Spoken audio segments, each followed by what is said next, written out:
So I was in my early 20s when I started having symptoms of ulcerative colitis. The again, main hallmark symptom three was diarrhea. There was blood and stool, blood and mucus in the stool. And at first I was going maybe 20 or 30 times a day, just about at the top of every hour I'd have to use the bathroom.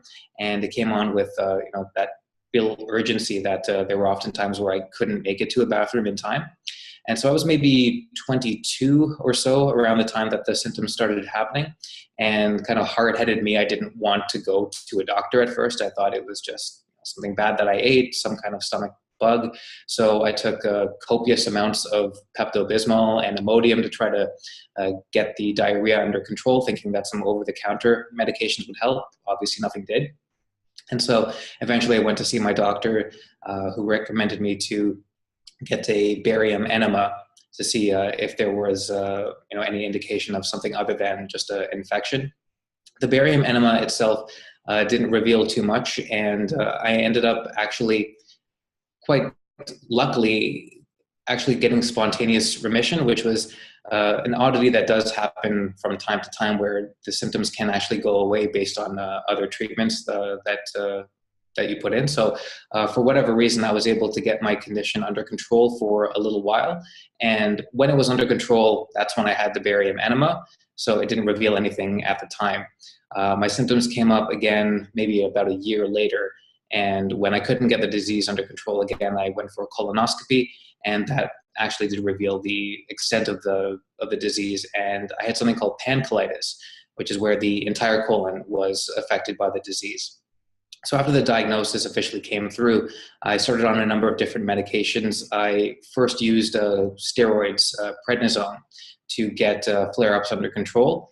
And that worked really well for me at first. And I was able to get the flare-up under control. And I was able to maintain remission for a few years with anti-inflammatory drugs that worked primarily within the colon. So it was treatment that affected just the colon, kept the inflammation under control, and that was good for a few years. But then eventually that medication started to wear off, and I went through a number of different treatments to try to get the disease under control. Nothing ended up really working for me. So I went through immunosuppressants, I went through biologic therapy, and I tried different diets. I tried alternative treatments. I tried all kinds of options to get the disease under control. Nothing really worked for me except for those steroids, which you can't be on long term because of the potential side effects of it.